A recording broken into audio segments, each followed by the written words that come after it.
Andy, it's going to be a wild Wednesday today. So you're going to have to follow me come along on this ride with me today, Andy. I'm with you, Dave. Anywhere, anywhere. Follow Okay. me. That's right. So we're going to start with your shirt, Andy. Hulkamania, running wild. You get the bright yellow. It's the Hulkamania. You're doing the poses for those who aren't going to look at us on video.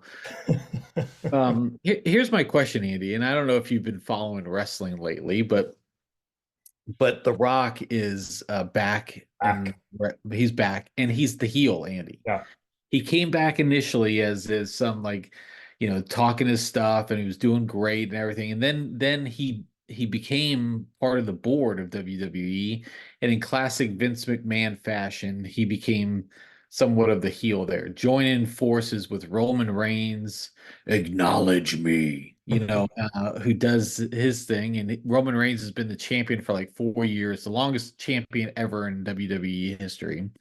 And so it reminds me of your shirt. Hulk Hogan became Hollywood Hulk Hogan for a period. He turned heel famously. Yeah. How do you feel about these guys? And The Rock was kind of middle ground. He was heel, good, heel, Yeah. good. He's been back and forth. How do you feel about these guys who are who turn heel here, Andy? I think it's fun. I think it's fun for the fans, because it's that curveball, the guy that you've liked and cheered on, all of a sudden he's being a jerk and a bad guy. I think it's fun, for Hulk Hogan. I think it came a time in his career where people were done with the Hulkster, right? They were done with the prayers, the training, and the vitamins. Like that time had passed. So I think to recreate himself as a bad guy, I think it was very cool. I think that was kind of a lame whole. I thought the whole thing was kind of lame. The whole New World Order thing was kind of lame, but it's funny to see that change. For The Rock, I think it's trickier because he's The Rock, right? He's an actor. He's leading the UFL. He's got fans and little kids look up to him and love him. And so, like, to be the bad guy, I don't know how that affects the Rock brand a little bit, maybe, but he started out as a heel. He was looked like a different guy back then. I mean, Yeah. he's in so much better shape now, but he does it well. He plays that character like really, really well. He's super likable, which is I think why people like him even when he is the bad guy. But he's good at playing the heel. He does it well. He's fun to watch at however he's doing it. So I think it's fun to see folks go back and forth and sort of because then when they turn around and they're the good guy again, then it's like, oh, That's awesome, right? So great. it's, Yeah, it's, it's fun yeah. to watch. It's fun to watch. I mean, growing up, the Macho Man was a heel for a long time, right? And then he turned and joined forces with Yeah. Hogan, and yeah, he was awesome, right? So it's fun to see that kind of thing happen. Andre the Giant, similarly back and forth, and so it's fun to see that. I think it's part of the whole entertainment part of it. Yeah, it is. I think it is tricky for The Rock. My wife is totally put off by the whole thing. Not that she's watching it or anything, but she Yeah, knows because me and my daughter watch occasionally that The Rock being mean and saying these things on mic and stuff is a bit of a turn off. And yeah, so, and it's interesting because you mentioned it. Rock's not just like the actor. He does the UFL. He also has a pretty popular energy drink. He's yeah, also yeah. got He's everywhere. now he's got a moisturizing brand. It's I like didn't think about it. The Rock is into everything. It's just funny. Just watch his social media posts. I'll just go back to when he did Adam, Yeah, uh, the movie. He was going to change the DCU forever, and that bombed, unfortunately. it And was a good movie. Did you watch it? I did not watch it. No. I don't know why it didn't land with people. It was. I mean, it was a well done movie. He did a great job. The story was fine. I mean, for a DC movie, especially, like it was very good for a DC movie. I think the whole DC shakeup throws things off. But I'd love it if James Gunn would resurrect Black Adam and The Rock. I think he did a great job. I thought it was a fun movie, underappreciated. I don't know why it was the flop that it was. It was better than most of the movies that's come out in the superhero movies that come out since the original Avengers storyline. You didn't like the Flash or any of that stuff, Andy? I mean, Aquaman it, it, 2. it was better. It was better than they were. Yeah. We watched Aquaman 2. It was fine. Yeah, it was fine. Yeah. Okay. All right. You got to let me in when you're seeing these movies. I make you the Sure. movie critic here or whatever. But yeah, I mean, usually I'm like half asleep and drifting off, and by the time I get back on the show, I've forgotten I even watched anything. So yeah, limited bandwidth. All right, Andy. Okay, so we've talked a little about a heel. So again, follow me here, Andy. All right. Okay. Yesterday, a trailer came out yesterday for a new TV show, The Yeah. Acolyte. It's a Star Wars show. Um, it is about less than 2 minutes.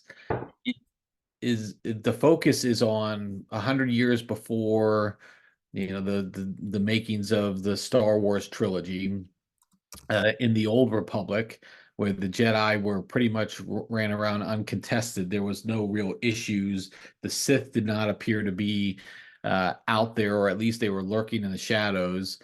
And all of a sudden, somebody's going around killing Jedi who seems to have quite an immense amount of power. This is the Acolyte, or I would believe. I haven't read a lot of the backstory, but it's interesting that, for a long time, obviously, the villains in Star Wars were almost as popular as some of the lead characters here, and now you have a series on a, a bad person who's doing bad things to good people. So, Yeah. Andy, how do you? I mean, did you see the trailer for one? And then what are your thoughts here on this turn by the Star Wars universe?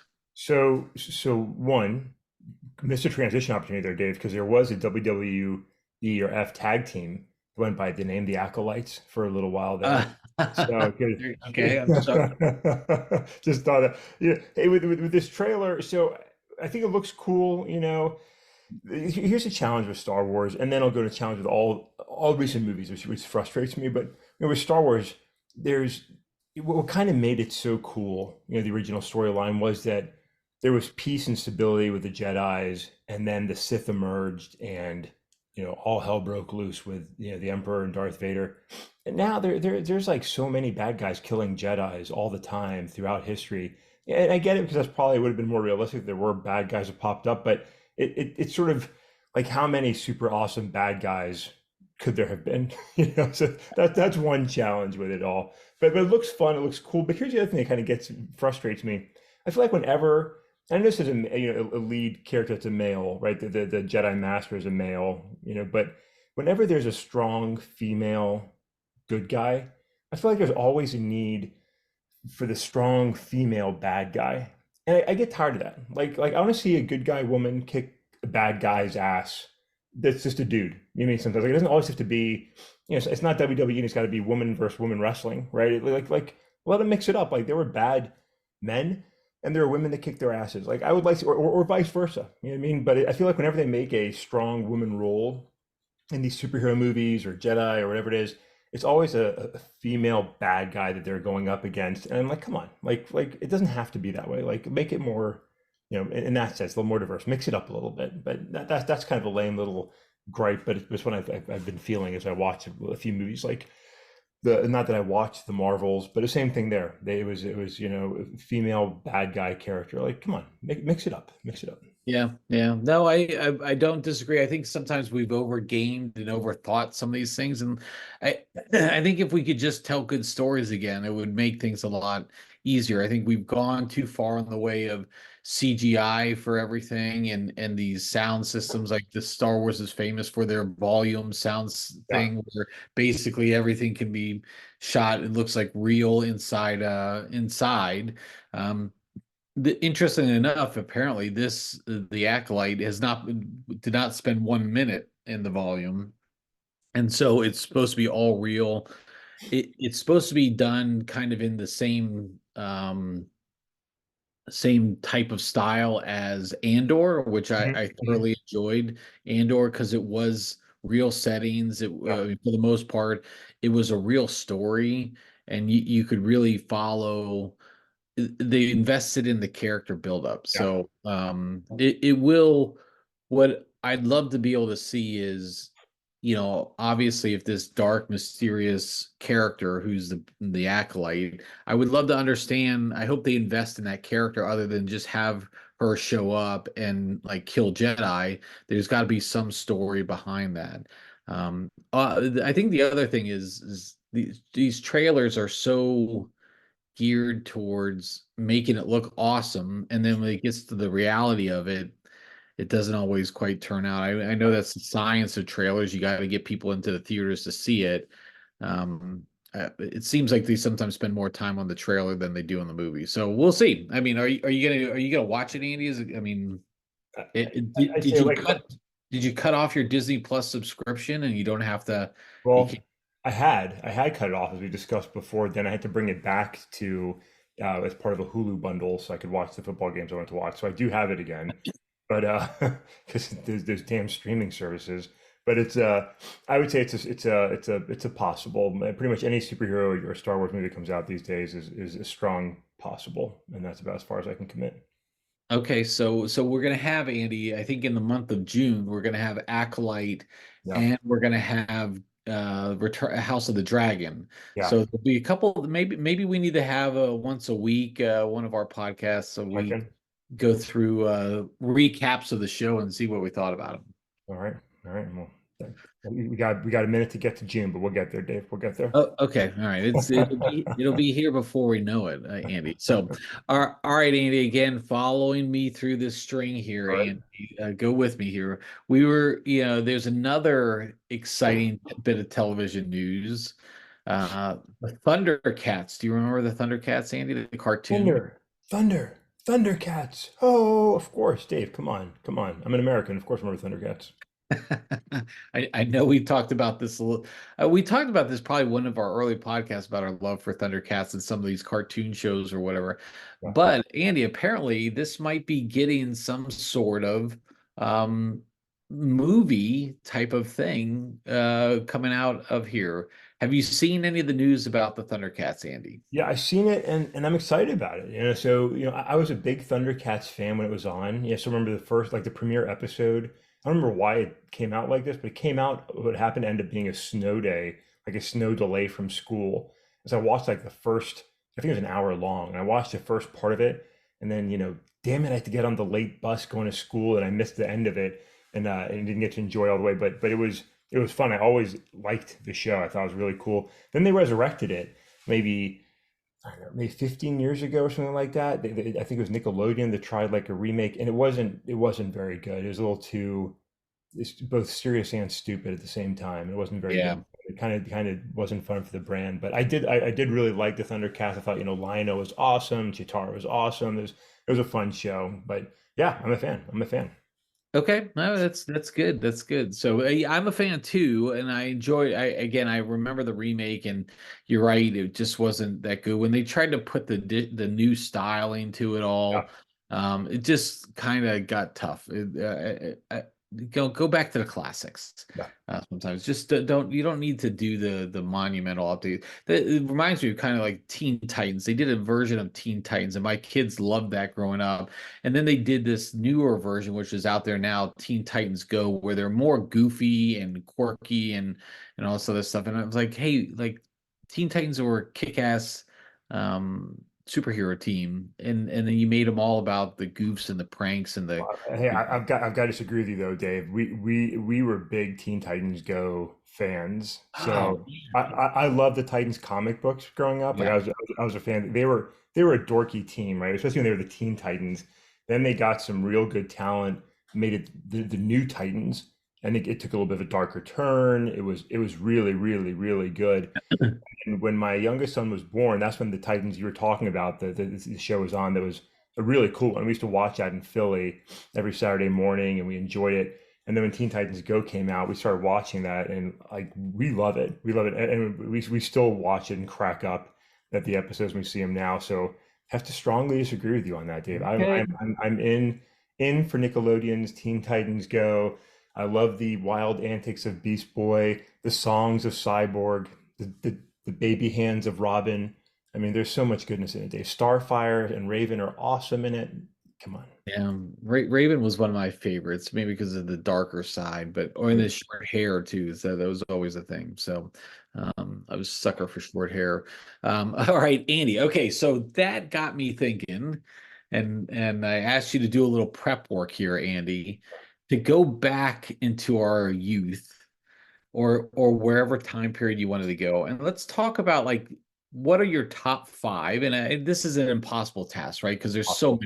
there's so many good ones. But what are your top five ones that you remember? And we can throw in some honorable mentions here. We did this, with our Adam Sandler movies, or shows or events a couple months ago. I want to do this with cartoons, Andy. So, how do you feel? Do you feel good about your list, Andy? I feel good about my list. I think, yeah, I mean, it could be so long. There's so many, especially because we had Saturday morning cartoons, which kids don't have anymore, right? But we had wake up on Saturday morning, get your bowl of cereal. For me, it was watch cartoons and then watch wrestling, and then for a little while watch some American Gladiators. And so kids don't have that anymore. But we had some great cartoons. And as I was going back and thinking about this, one thing I forgot is a lot of those cartoon series, like they were in reruns forever. They actually only went like 3 or 4 seasons of I episodes, and know. then they were like, "Hey, we're done. You can watch reruns for the next 15 years and Yeah. enjoy that." And it was like, "Oh, okay." And like we totally did. Like we watched those same episodes a bazillion times, and it was like, "Oh, it was awesome." The 30th time I've seen it, it's still really cool. So yeah, I thought it was fun. So I feel good about my list. Yeah, Okay. next we get a probably different list. Okay, so let's do this, Andy. And again, I didn't rank in necessarily any order of like importance. I just put like my top five, and it was based on like memories and like how did I feel about those Yeah. shows, and if I saw those shows today, would I stop and watch them today, type of thing. At least give it a little bit of time. So, Andy, let's start. We'll go with 5-1, I guess here, and just again, no order of importance, but I'll start, Andy. One of Yeah. my favorites of all time was Laugh Olympics. And this is the Hanna-Barbera things where Yeah. they would, all the characters from all the different Hanna-Barbera shows would get together and do Olympic events. And obviously they'd have some shenanigans along the way, cheating and all this other stuff. The bad guys were all one team and the other groups were. So I loved Laugh Olympics, Andy. That'd be number five one. I thought you were gonna maybe kick it off with Gem. I thought you're more of a Gem guy, but yes. So you should say like all the Hanna-Barbera, all the older cartoons, all the Warner Brothers, like all honorable mentions. I mean, I love Bugs Bunny, I love Tom and Jerry, Yeah. all of that is up there. But sort of like the things I got really excited about, I think for number five for me, I'm gonna go with a classic. I mean, a classic, which is GI Joe. I mean, I love GI Joe. You and I both grew up and we probably thought we were GI Joe as part of the reason why we joined the army. And I mean, it was a great show. I don't even know if it needs any more explanation because everybody knows Yo Joe, Roadblock, Flint, Duke, Baroness, Destro, Cobra. I mean, it was awesome. It was awesome, awesome TV. That was my number two, Andy. So that was the GI Joe was definitely up there for me. It's just one of those early ones that you have, and you just what a great series, a great group of time for sure. So I definitely agree with GI Joe. It was definitely on my list. Okay, Andy, I'm going to go with my number four here, Thundar the Barbarian. Oh yeah, Do you remember this show? yeah, It was like the barbarian. He had the like a Wookiee type of sidekick, and then he had the sorceress that went with him.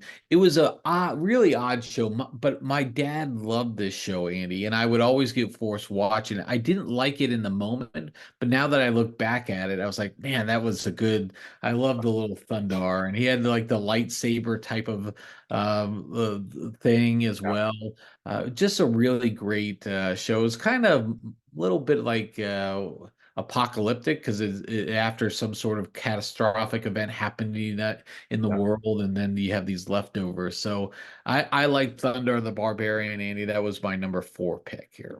So this is one of the things I loved about the 80s again was like the great success of fantasy, whether it was, apocalyptic post, disaster or just a fantasy universe of its own. And there was so much of it back in the 80s. And I don't think we have that to the same extent today. And we probably do, and probably more because of all the media that's out there, but not as popularly as it used to be in many ways. But I've had in a similar sort of genre for my number four.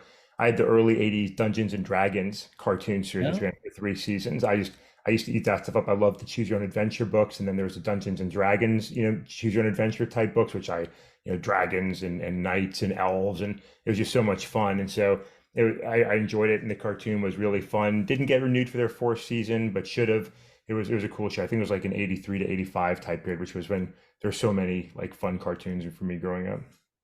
Yeah, I don't think I ever saw that. I mean, I knew of the show, but I never really was sat down and watched it. It was not that was never my cup of tea necessarily. So, Yeah, but no, good one, Andy, for your sure. loss. Your loss. All right, Andy, this is probably on your list as well. Transformers, Andy, the original Transformers show. I loved it, was enthralled with it. I will say, Andy, that show, when they made a movie about that, Transformers the movie, I think it was 1986, Yeah, and spoiler alert, Optimus Prime died in that, and it transitioned to the new wave of yeah, Transformers with Hot Rod and some of the other guys. That was like unbelievable. Like to see a Transformer die on screen, and then Megatron died, became Galvatron, and yeah. Starscream died. Like all of these people, the like real death there. It was like crazy to because they literally, in the midst of the movie, they said, "Hey, what you guys watched in these previous cartoons, we're gonna kill all those characters off, and we're gonna bring usher in this new wave of character," which I thought was just amazing.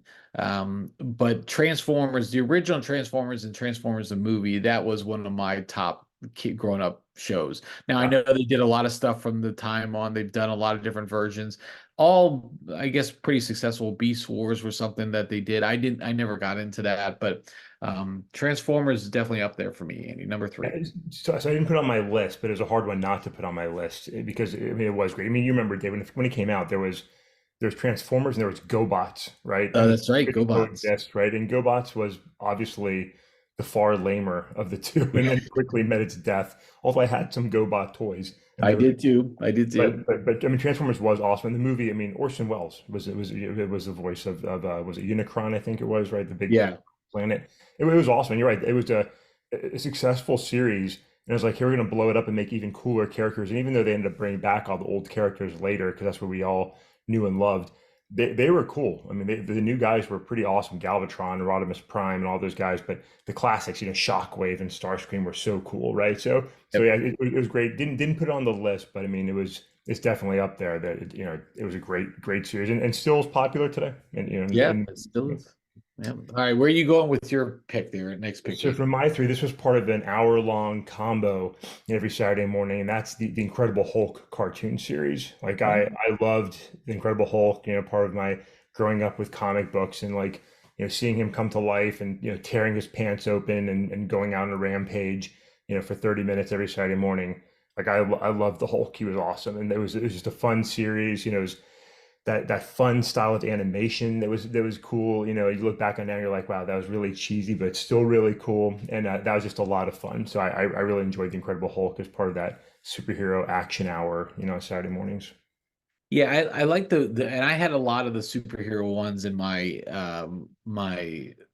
honorable mentions because they were really great. The Justice League, just what was it? The Super Justice Friends. League, Super Friends, and That was awesome. Yeah. and that was one of my favorites. Even though they had the twins there, I never liked the twins who were out there. Form of an ice bucket. Other than that, Andy, when we would all make fun of it and do all that fun stuff. But a good pick there with your number three pick, Andy. For my number two, I had G.I. Joe, so I was there with you on that one. Where are you going then with your number two?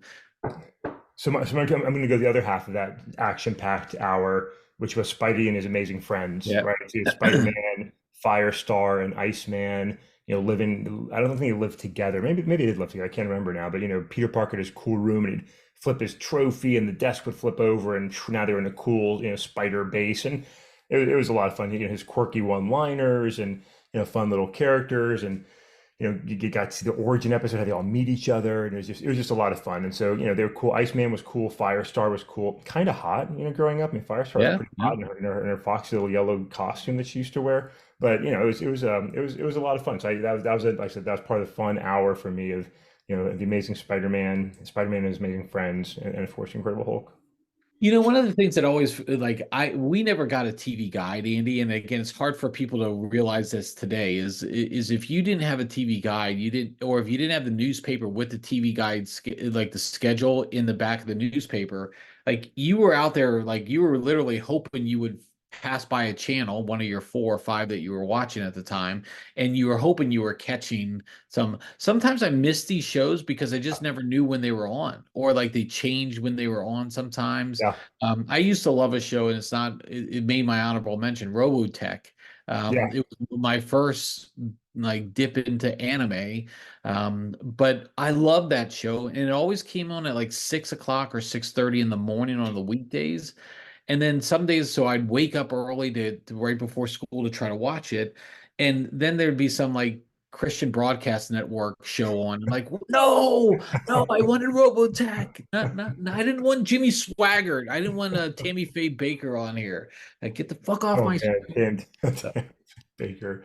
Yeah, that's yeah. We'll see your top five evangelical TV shows. Yeah, exactly, exactly. So, all right, Andy. My top show then here as we wrap up this is I have to go with Scooby Doo, Andy, and I say that because it's one of those Hanna-Barberas. I know you lumped them all, a lot together, and I know I had it with the Laugh Olympics too, but it was so classic back in the day, and it's still out today, and they're still making them, and they're still pretty decent. I have to say, Shaggy and Scooby still sound the same, all that stuff, but like the variations of Scooby Doo, What's New Scooby Doo, Scooby and Scrappy, even though Scrappy was a little bit crazy, but then when they also had the guest stars, like the Harlem Globetrotters or Don Knotts or something Yeah, like Adam yeah, West, Batman and Robin were on there. Like when they had those, I like it made me so happy. And yeah. so I look back at those shows now, if I see them scrolling across on like Network or something, I have to watch. I have to sit and watch. I mean, I love those Scooby Doo shows. So that'd be my top one, Andy, if I had to rank it. So where That, would you got for number one? so a great pick with Scooby. I mean that that old series was just so much fun, and if it wasn't for you meddling kids, I mean Yeah. it was the best. But so my number one, I used to love this, and there were again variations here, and so mine's explicitly on one variation here, which was Voltron. Like I Oh love yeah. Voltron, and while there was the vehicles Voltron, and there's a Lions Voltron, and unless you were just being a contrarian, everybody knows the Lions were far superior than the vehicles, and so the red lion, the black lion, the blue lion, the green lion, the yellow lion come together. Let's go Voltron Force. I ate it up. I loved it. They started putting some toys out. Like I was pleading with my mom to let me get some of the big way too expensive toys. I loved Voltron. It was awesome. The vehicles were cool too, but not as cool. Not as Yeah. cool. So, the Lions, Voltron. Maybe that helps excite me towards the Detroit Lions, Dave. Maybe that's suddenly Maybe. played into So, my fandom for the Detroit Lions. I don't know, but I loved Voltron. They've tried to resurrect that a few times over the years too. Not too much success, but it should. It deserves. That'd be a cool movie to see. I think if they put some really good effort into making the animation good, like it was just awesome. So yeah. I'm going with Voltron, Dave. Yeah, definitely good in there. So, Andy, I know we only have a couple of minutes left here for today, but let me just give you a couple of my honorable mentions. I won't Right? spend any time on these, but I talked about Robotech. I thought that was good. DuckTales and Yes. Gummy Bears, those were both classic. Those were during the day for the most part. When you get home from school, there was the Disney like 2 hours of cartoons. It was awesome. Justice League, I think Batman the animated series. This came out now more when we were like a little bit out of the college time period or whatever, but that was still like Batman the animated series really rebranded some of these superhero things Yeah. after the cheesiness of some of them. So I thought that was awesome. And then Animaniacs, Andy, was another one. This was more, I think, when I was like in a high school, early college or whatever, but that was another new, fresh take on thing. You had Pinky and the Brain, a Yeah. couple of other things there. Really good stuff there. Hey, did you have any other things that just outside, Andy? So there was some that like I never really got into He-Man growing up. My cousins were big Oh into yeah, it. That was fun. We talked about Thundercats, and then if you remember, there was like a couple attempts of shows like Thundercats. Like there was like Silverhawks, it was like a one season flop. It was like Thundercats in space. So there was a lot of fun ones. You start touching some of the like later cartoon. Like there was a lot of great animations. We were getting older. Those DC series were great. So there's a lot to enjoy. Since. But looking at those early '80s, really. I think the only one that really didn't make my top five that maybe should have would have been Super Friends because I loved Super Friends. It was just so yeah, fun. that was good. Yeah, but no, I think you had a good list there, Dave. Yeah, no, that was good. Super Friends was a great one. My dad loved that one as well. And so when the Justice League came out like years later, like we made sure, and my kids were into that, where I was like, hey dad, you got to watch this because it takes you back to the old Yeah. Super Friends type of thing. So But they uh, didn't have the same quality Solomon Grundy. If you remember Solomon, that was one this of my favorite things about Super Friends was, Solomon Grundy hates Super Friends. Like that was awesome. Like yeah, I would go around saying stupid lines like that all the time because it was just so much fun to say. I just love the narrator on that one. Like, Yeah. Oh yeah. yeah, and in the swamp for the bad guys are sitting, it's just the Hall of Doom is so anyways. So Andy, so that was good. So we had a whole TV extravaganza today. That felt. Extravaganza. How'd you feel about how I navigated from Hulk Hogan through top five It was cartoons? it was well woven, Dave. Master threader. Congratulations. That was nice. Nicely done. Nicely done. I didn't I know have. the whole time on shows, but it was good to reminisce. We are, men of a certain X. I think, those listening maybe were living through or parenting during that time, and hopefully this brought back some good memories. I think these were classics, early and mid '80 classics. That is true. They were classics. I think we'll probably get some good feedback on that one for sure. And look, I think we all needed a break from the wild ass statements, theories, and exaggerations that politicians continue to weave in their day to day. See, in that we just don't need that every podcast, Andy. So Yeah. If we didn't cover this today, I mean, it would have been a bloodbath, Dave. It would have been a bloodbath. he's just talking about the auto industry, Andy. He's just talking about the auto industry. But hey, salute the J6ers, Andy. So, all right, with that, Andy, see, we couldn't get away from it. Sorry, everybody. We ruined the whole mojo of this whole thing. But Andy, we'll have one more day this week to get together. Look forward to those conversations. And Andy, so then I will catch up with you next time.